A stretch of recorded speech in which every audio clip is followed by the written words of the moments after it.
पहले wing tiger के साथ लड़ाई के दौरान दीपक ने एक महत्वपूर्ण सफलता हासिल की थी। उसने अवलोकन से नियंत्रण की ओर कदम बढ़ाया, जिससे चौथे क्रम पर उसकी प्रगति में मदद मिली। किस्मत जाहिर है अपने अच्छे और बुरे रूपों में आती है। जब दुर्भाग्य नजदीक आता है तो सेलेस्टियल फॉक्स विजन का उपयोग करने वाले व्यक्ति को स्वाभाविक रूप से इसका एहसास होता है। ऐसे में वह सहज रूप से भाग्य को आकर्षित करने और आपदा से बचने के लिए निर्णय लेता है। तेजस ने कभी यह अनुभव नहीं किया था कि सौभाग्य के करीब आने पर कैसा महसूस होता है। लंबे समय से उसके पास सेलेस्टियल फॉक्स वंश नहीं था और उसने जानबूझकर इसका पता नहीं लगाया था। उसने चौथे क्रम तक पहुंचने का इंतजार किया ताकि वह इसे अधिक सावधानी से महसूस कर सके और इसे अपनी ताकत में शामिल कर सके। इस समय तेजस ने जो महसूस किया, उसकी आंखें गर्म हो गईं और एक अजीब सी उत्तेजना उसके ऊपर हावी हो गई। क्या यह सौभाग्य का संकेत हो सकता है? तभी पहाड़ से भारी कदमों की आवाज गूंजी। तेजस ने जल्दी से रास्ते से हटते हुए देखा कि कोई राक्षस आ रहा है। इस पहाड़ी सड़क पर राक्षसों से सामना असामान्य नहीं था। काली अकादमी के शिक्षक और छात्र भी इसी रास्ते का उपयोग करते थे। जब वह काली अकादमी के पास पहुंचता तो अकादमी शहर की ओर जाने वाली सड़क के एक मोड़ पर ही दूसरा रास्ता लेता था। काली अकादमी के अधिकांश दानव छात्र कुलीन वंश के होते थे और ये कुलीन व्यक्ति अपनी स्थिति पर गर्व करते थे।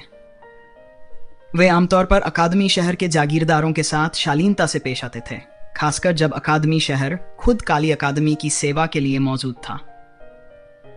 काली अकादमी के छात्र अकादमी शहर के जागीरदारों से मिलते समय आमतौर पर शिष्टता बनाए रखते थे और अच्छे मूड में होने पर उनसे सौहार्दपूर्वक भी मिलते थे। तेजस जैसे ही सड़क के किनारे पहुंचा, उसने ऊपर से उतरते राक्षस कुल के विद्यार्थियों को देखा। समूह का नेता लगभग 2 मीटर लंबा था। उसकी पीठ पर घने सुनहरे बाल थे और उसकी आंखें सुनहरी चमक से चमक रही थीं। उसका रूप मनुष्य जैसा था, जो कि असामान्य था। अगर उसकी पुतलियां खड़ी न होती तो उसे राक्षस के रूप में पहचानना मुश्किल होता। एक उच्च स्तरीय दानव, तेजस ने सोचा। रिडेम्पशन सोसाइटी में आने से पहले तेजस शायद इसका निर्णय नहीं ले पाता, लेकिन अब उसने तुरंत पहचान लिया कि यह उच्च श्रेणी के राक्षसी कबीले का सदस्य था। एक शक्तिशाली दानव जिसका वंश अत्यधिक शक्तिशाली था। ऐसे राक्षस मानव रूप में बदल सकते थे और उनके लिए मानव रूप में रहना उनके मूल रूप की तुलना में अधिक लचीला और सुविधाजनक था। यह एक परंपरा बन चुकी थी।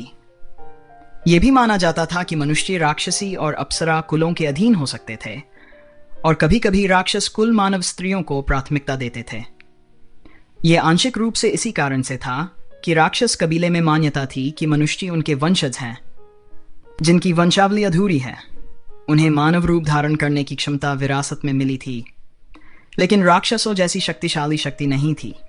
वास्तव में जैसे जैसे दानव का स्तर ऊंचा होता है, वे इस सिद्धांत पर अधिक विश्वास करते हैं।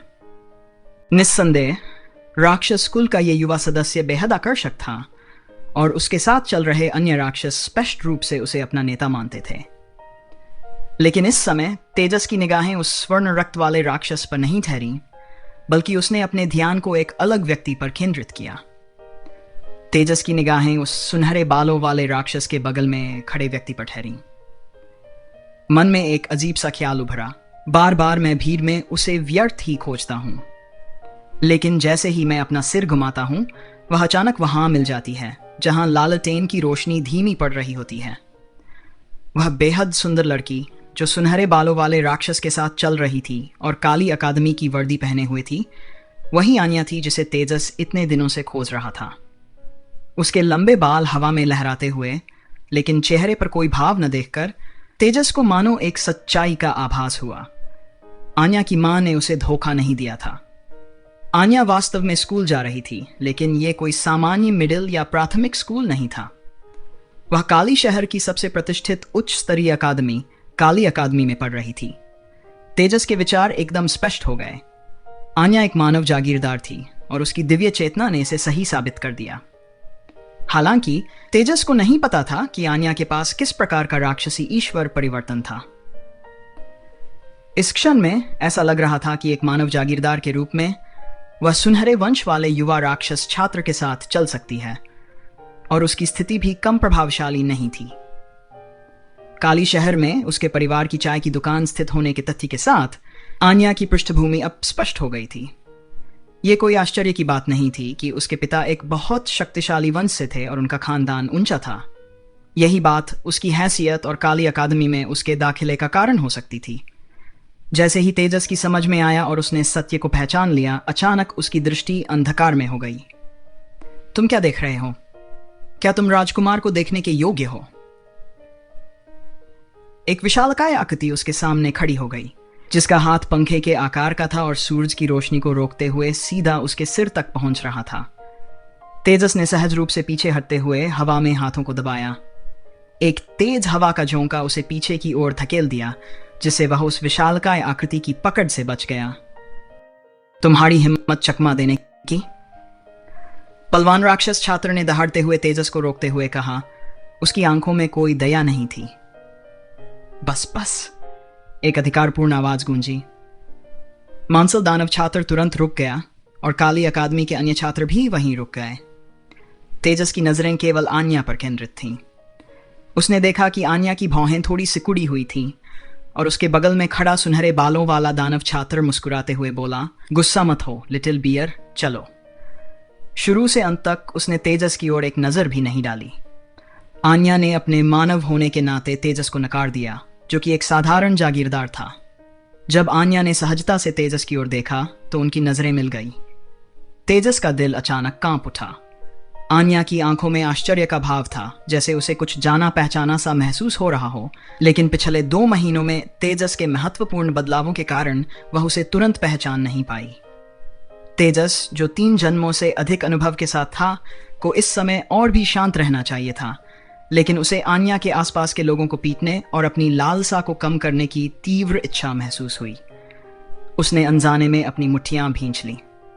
मांसल दानव लिटिल बियर ने सावधानीपूर्वक कहा, सावधान रहो लड़के, अपना सिर नीचे करो। तेजस ने गहरी सांस ली, अपने आंतरिक आवेगों को नियंत्रित किया और धीरे से अपना सिर नीचे कर लिया। विवेक ने लापरवाही पर विजय प्राप्त की।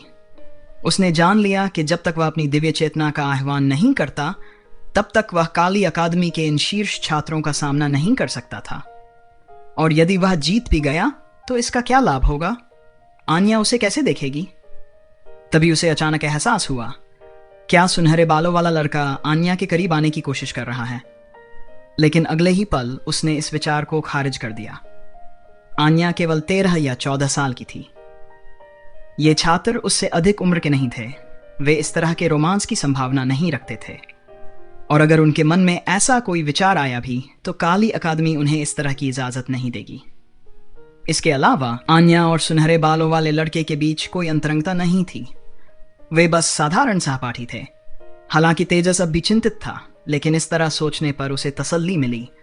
उसे सबसे बड़ी राहत इस बात से मिली कि आन्या उसके घर के बहुत करीब थी। इससे चीजें और भी आसान हो गई।